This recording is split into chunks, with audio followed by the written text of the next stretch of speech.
Welcome, explorers of creativity! In this episode, the hero delves into the artistry of woodworking, shaping a container that holds more than just space. It cradles a spectrum of colours, vibrant enough to dazzle the imagination. Watch as we blend craftsmanship with a palette unseen, forging a marvel where every colour dances in harmony. Ready your senses for an adventure in hues as we craft a masterpiece that's a feast for the eyes. But before we start the preparations, let's take a look at what AI thinks the project will look like.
Now that all the preparations are out of the way, the next step is to start painting the sample pieces with various solid paints and stains.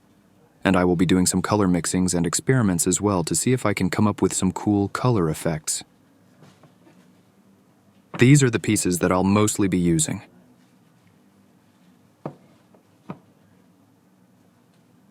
These little ones are for writing notes on.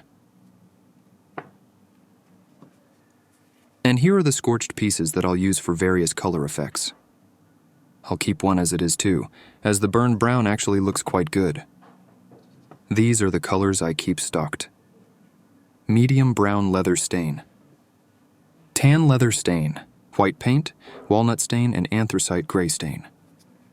Dark brown stain, teak stain, and black leather stain. This is mahogany leather stain, and this is concrete paint.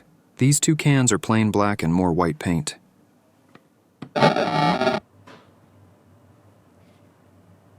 I'll also be using this gas burner to burn some pieces I have already painted to see what happens.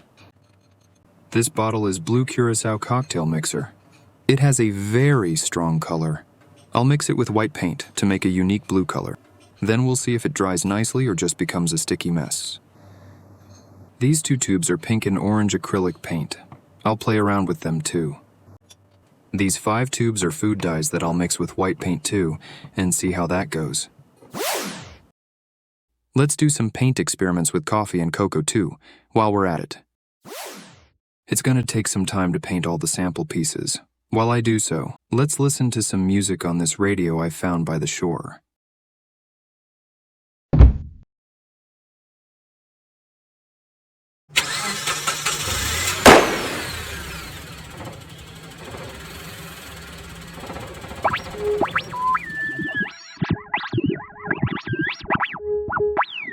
You are listening to Radio 80's SynthPop, where the past meets the future in a symphony of synthesizers.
The color samples are done for now, and I have also quickly painted the edges black and nailed on the bottom pieces with color notes.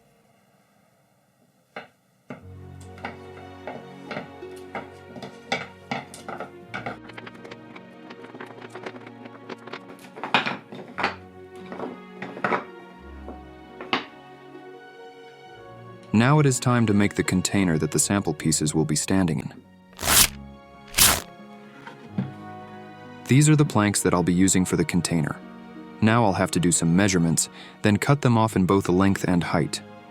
I'll give the container some extra space so that I can flip the pieces and look at them without having to take them out of the box, and it gives room for a couple of extra color samples, should I stumble upon something cool later. Now I'm ready to start sawing. It's going to make a mess of sawdust, so I'll have to move over from my hobby room to my woodworking shop. I'll get it set up, then quickly get the sawing out of the way.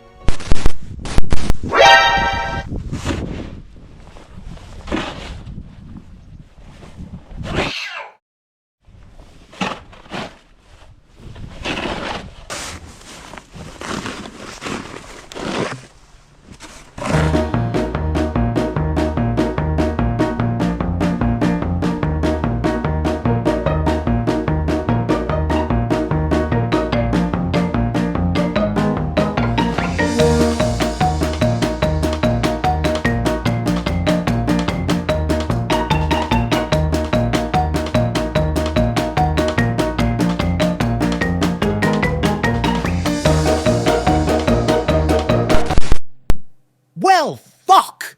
That was a lot of work, the hero thought to himself. All right. Now the main boards are cut up with an old crappy saw. It's not as level as it would be if I used an electric saw, but I'm making do with what I got. Also, I want this container to have an old beat-up look. Now I gotta mark up where the end pieces should be cut, then go back outside and saw them up.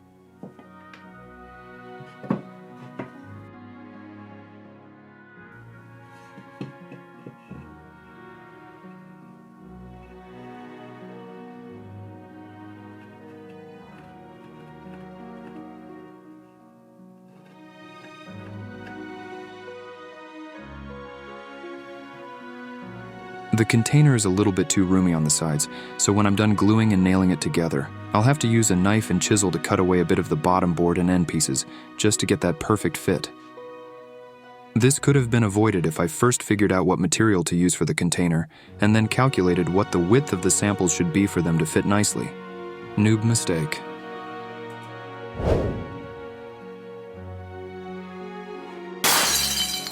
The end pieces are cut up, and I'll glue the elements together before I slap some nails in them.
Now it's time to get rid of that leftover edge.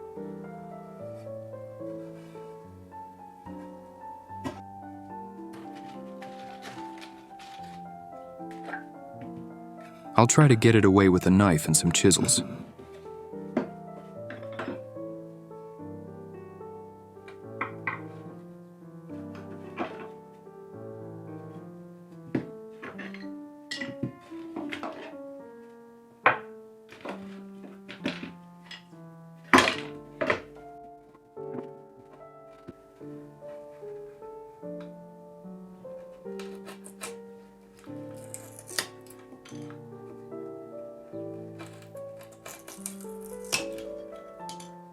Well, this is going smoothly. Won't even be needing the chisels.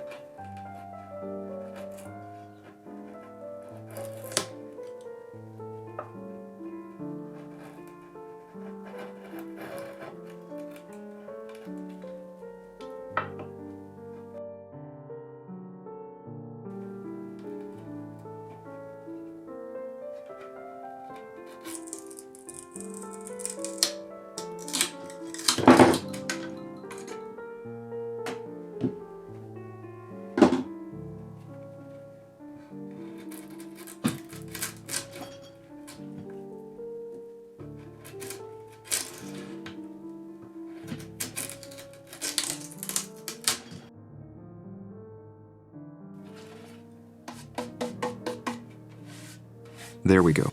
The edge is gone.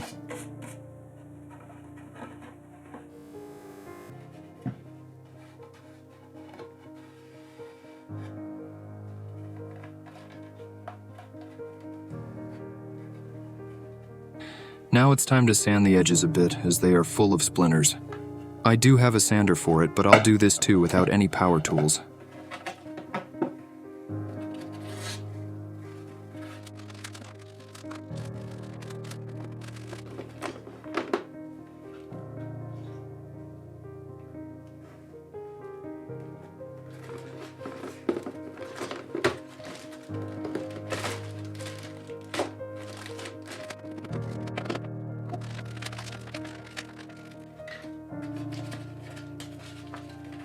This is also going to leave a mess of sawdust, so I'll have to go back outside and do the sanding there.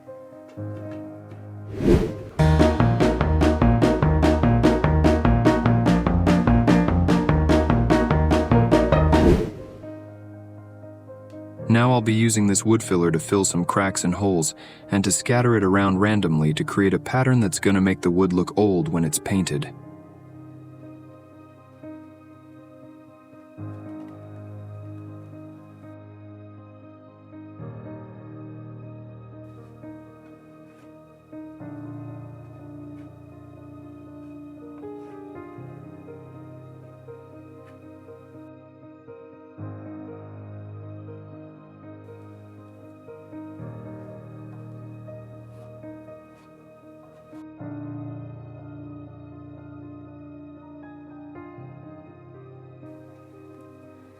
Now I'll let it dry for some hours.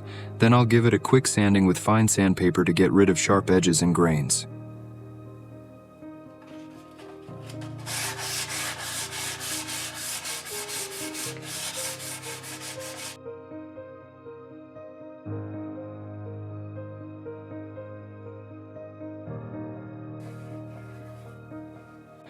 Now it's ready to be painted. The wood filler should leave some nice patterns that makes the wood look repurposed. We'll see how it turns out when I'm done with it. Now it's time to go for a color, and these are my finalists. Slightly burned white paint. Burned blue acrylic paint. Burned yellow acrylic paint.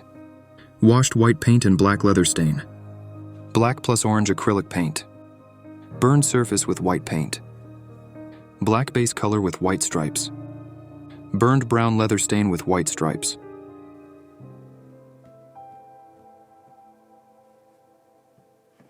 I'll go for the burned yellow acrylic paint. I like how the bubbles look, and yellow will probably look cool along with the black edges of the color samples.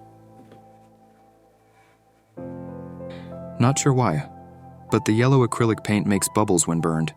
The others do not.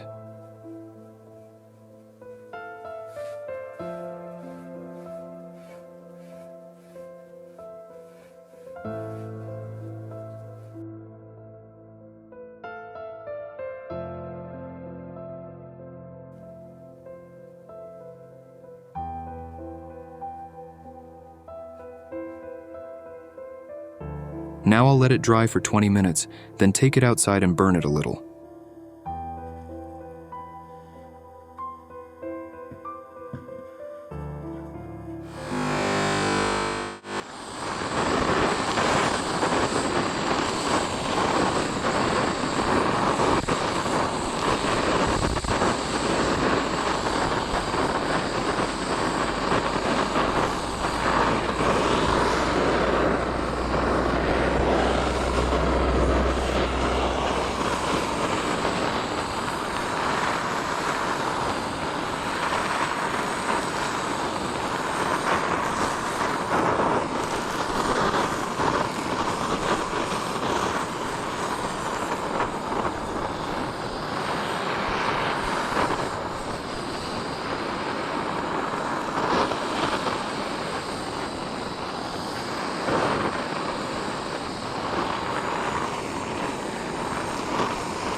There we go, nice and crispy.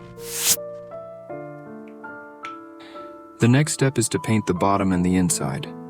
I'll go for black acrylic paint there since the edges of the samples are black too.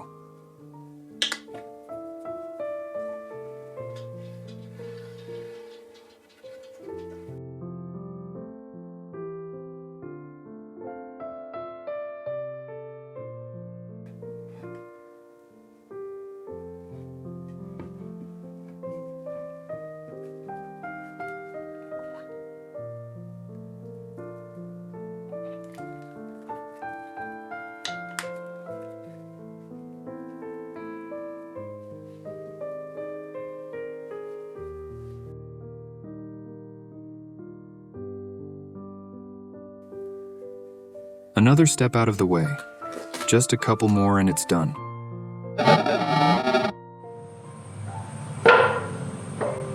Time to give the container a couple of rounds with a clear coat spray.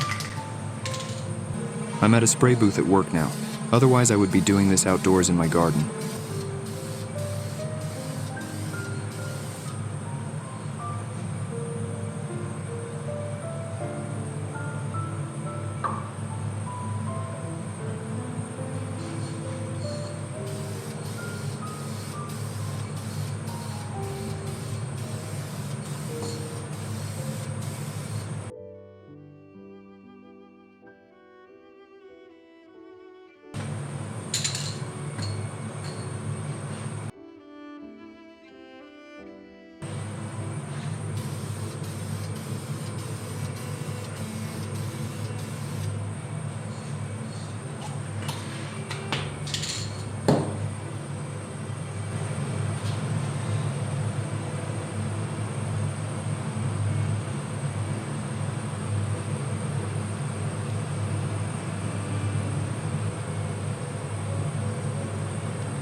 All that remains on the container is to put a knob on each side, which makes it easier to carry as this thing got a bit big. Also, it looks good.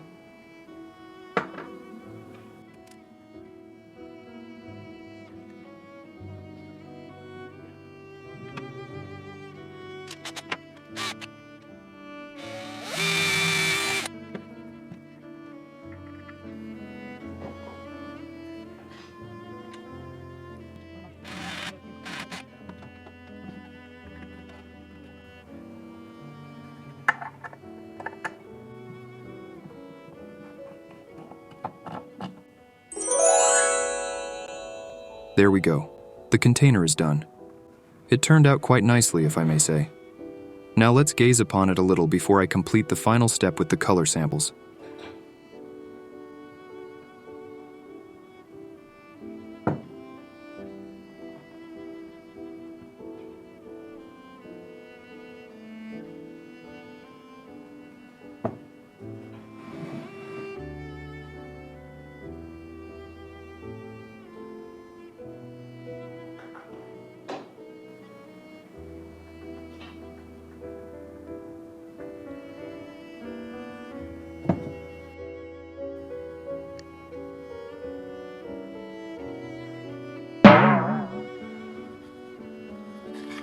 Now I'll sort the sample pieces into 4 different groups: paints and stains, acrylic paints, food colors, and experiments.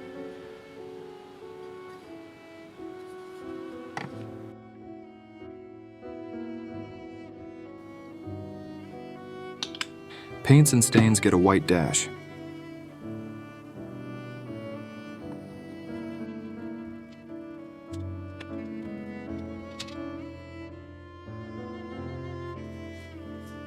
Acrylic paints get a blue dash.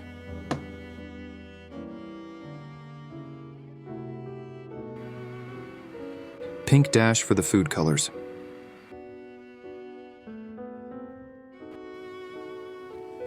And a brown dash for the experimental color effects.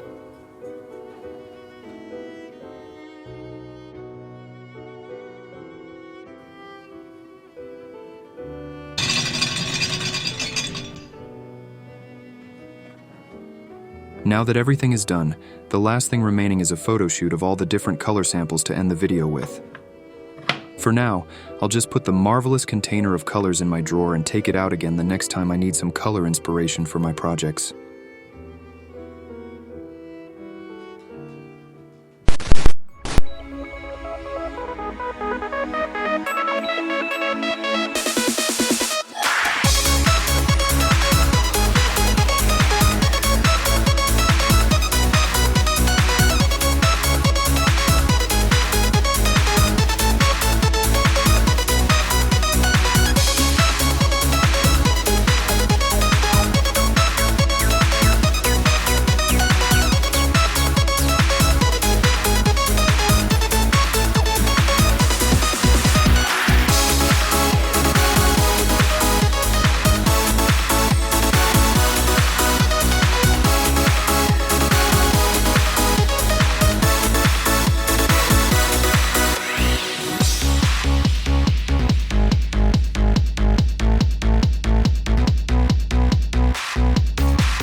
Alas, our journey has come to an end.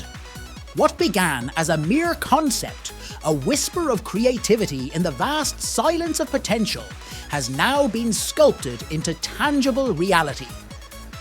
In this vessel of colour and grain, we see not just the fruits of our labour, but the embodiment of patience, skill, and the heartfelt passion that drives us to transform raw materials into objects of wonder. This wooden container, now brimming with vibrant colour samples, is more than a project completed. It is a narrative of craftsmanship, a palette of possibilities, and a bridge between the natural world and our innate desire to create. As we bid farewell to this chapter, let us carry forward the lessons learned, the inspiration gleaned, and the joy found in creation. Until we meet again in the workshop of dreams, keep crafting, keep creating, and may your path be ever filled with the light of inspiration and shit like that.